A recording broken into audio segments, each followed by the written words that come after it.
యెహోషువ గ్రంథము 1వ అధ్యాయం 9వ వచనం. నేను నీకు ఆజ్ఞ ఇచ్చున్నాను కదా, నిబ్బరము కలిగి ధైర్యముగా నుండుము, దిగులు పడకము, జడియకుము. నీవు నడుచు మార్గమంతటిలో నీ దేవుడైన యెహోవా నీకు తోడయ్యుండును. దేవుడు పరిశుద్ధ వాక్యం దీవించునుగాక.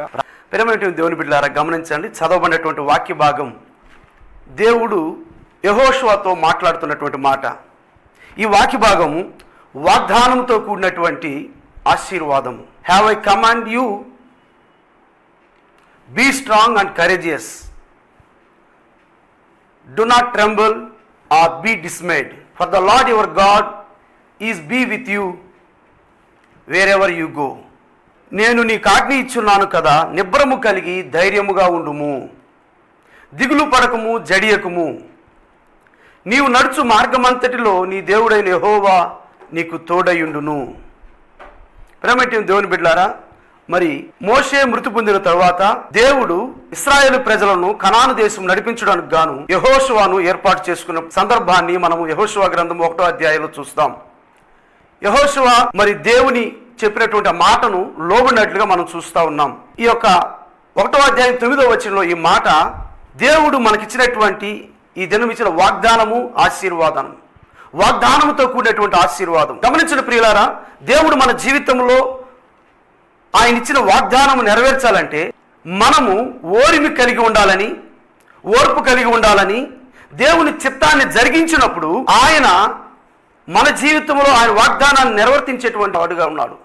ఆయన వాగ్దానాన్ని మనం పొందుకునేటువంటి వారంగా ఉన్నాం. దేవుని వాక్యం సెలవిస్తుంది, చూడండి.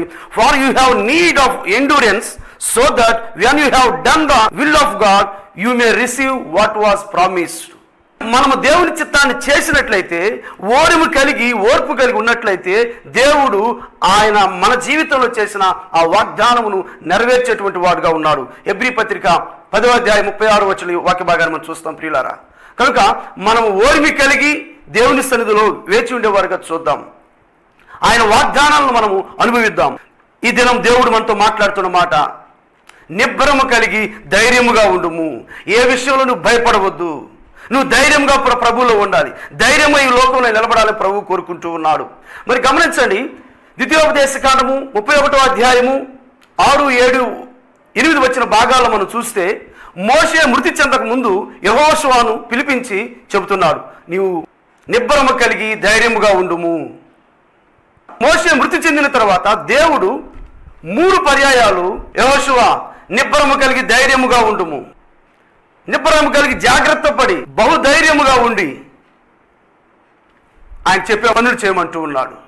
నిబ్బరము కలిగి ధైర్యంగా ఉంటూ ఉంటున్నాడు. ఈ 3 పర్యాయాలు ఈ 1వ అధ్యాయంలో మనం చూస్తాం. దేవుడు యెహోషువతో చెప్తున్నాడు. గమనించిన ప్రియులారా, మరి ఈ 1వ అధ్యాయంలో మనం చూసినట్లయితే యెహోషువ మోషే మృతి చెందిన తర్వాత మరి ప్రజలను నడిపించడానికి గాను దేవుడు మాట్లాడినటువంటి ఆ మాటకు గాను చాలా భయపడినట్లుగా చూస్తూ ఉన్నాం. దేవుడు మాటకు ఆయన స్పందిస్తూ భయపడినట్లుగా మనం చూస్తూ ఉన్నాం. మరి ఈ బాధ్యత ఎలా చేపట్టాలని, మరి ప్రజలు ఎలా నడిపించాలని మరి ఎన్నో మరి ఆ భయాలు తన జీవితంలో తటస్థించినట్లుగా చూస్తూ ఉన్నాం. కనుక దేవుడు 3 పర్యాయాలు చెప్తున్నాడు, నిబ్బరము కలిగి ధైర్యముగా ఉండుము. బైబిల్ గ్రంథం అంతట్లో మనం చూస్తే భయపడవద్దు, ఫియర్ నాట్ అనే మాట 365 పర్యాయాలు రాయబడిందండి. ఫియర్ ఈ మాట పలకడం 500 పర్యాయాలు రాయబడింది. మరి 365 పర్యాయాలు మరి భయపడవద్దు అనే మాట రాయబడింది. ఈ వాక్యాన్ని మనం అర్థం చేసుకున్నట్లయితే దేవుడు మన జీవితంలో ప్రతిరోజు 365 రోజులు కూడా ఈ ఒక మాట మనం జ్ఞాపకం చేసుకోవాలి. ఏ విషయంలోనైనా సరే మనం ఏదో ఒక విషయంలో భయపడుతున్నావేమో, కనుకే ప్రభు ఈ మాట మనతో రాస్తూ ఉన్నాడు.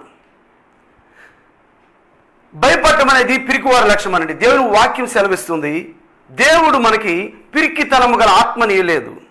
For he has not given spirit of timidity but of power and love and discipline. దేవుడు మనకి పిరికితనం ఆత్మ ఇవ్వలేదు. ప్రేమయు శక్తియు ఇంద్రియ నిగ్రహములుగా అనుగ్రహించి ఆత్మనిచ్చెను గాను పిరికితనం ఇవ్వలేదండి. ఏ విషయంలోనే సరే భయపడుతున్నావేమో, పిరికితనం నీ జీవితంలో ప్రవేశించిందేమో, పిరికితనం మీ కుటుంబంలో ప్రవేశించిందేమో, ఆ పిరికితనం నిన్ను నాశనం చేస్తుందండి. ఆ పిరికితనం నిన్ను ఆత్మహత్యకు దారి తీస్తుంది, నువ్వు సూసైడ్ చేసేందుకు దారి తీస్తుంది. ప్రభు నీతో మాట్లాడుతున్నాడు. ఏ నరహంతకుడు కూడా దేవుని రాజ్యములో ప్రవేశించడు, దేవుని వాక్యం సెలవిస్తుంది. కనుక దేవుడు మనకి పిరికితనము గల ఆత్మనీయలేదండి. దేవుడి శక్తిని ఇచ్చాడు, బలాన్ని ఇచ్చాడు. అటువంటి పిరికితనం నీలో ప్రవేశిస్తుందంటే మరి సైతానుడు నీలో ప్రవేశించున్నాడు. అటువంటి ఆలోచనలు, అటువంటి తలపులను నువ్వు పక్కన పెట్టవలసిందిగా ప్రభు పేరు తెలియపరుస్తూ ఉన్నాను. If God is for us, who is against us? దేవుడు మన పక్షంలో ఉండగా మనకు విరోధి ఎవరు? దేవుడు మనతో ఉన్నప్పుడు ఏ వ్యక్తి కూడా మనం ఏం చేయడండి, ఏ మనుషుడు కూడా మనం ఏం చేయలేడు. కారణం ఏంటంటే దేవుడు మన పక్షంలో ఉన్నాడు. One who lives in you greater than one who lives in the world. నీలో నివసించువాడు ఈ లోకంలో నివసించువాడి కంటే గొప్పవాడన్న సత్యాన్ని నువ్వు గ్రహించాలి. ఆ సత్యాన్ని, ఆ విషయాన్ని నువ్వు తెలుసుకోవాలి. కనుక ఆ విషయాన్ని నువ్వు తెలుసుకుంటే, ఆ సత్యాన్ని నువ్వు గ్రహించినట్లయితే నువ్వు ఏ విషయంలో భయపడవు, ఎవరి గురించి భయపడవు. కీర్తనలు 91వ కీర్తన మనం చూస్తాం.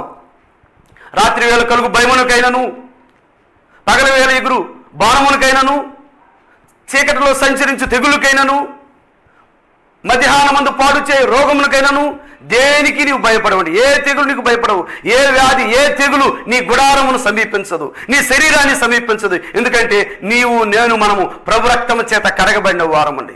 ఏ వ్యాధి నీ శరీరంలో పనిచేయదండి. ప్రభు రక్తము ద్వారా స్వస్థత, ఆయన గాయముల ద్వారా మనకు నీకు స్వస్థత కలుగుతుంది. ఆయన స్వస్థపరిచేటువంటి దేవుడు. నువ్వు ఏ విషయంలో భయపడకూడదని ప్రభు సెలవిస్తూ ఉన్నాడు. దేవుడు యెహోషువతో మాట్లాడుతాను. యెహోషువా, నేను మోషేకు తోడైనట్లు నేను నీకు తోడై ఉంటాను. నీ వెళ్ళు ప్రతి స్థలములోనూ నీకు అనుకరిస్తాను అంటున్నాడు. నీ వెళ్ళే ప్రతి చోటు నేను వస్తానంటున్నాడు. నువ్వు దేనికి భయపడొద్దని చెప్తున్నాడు.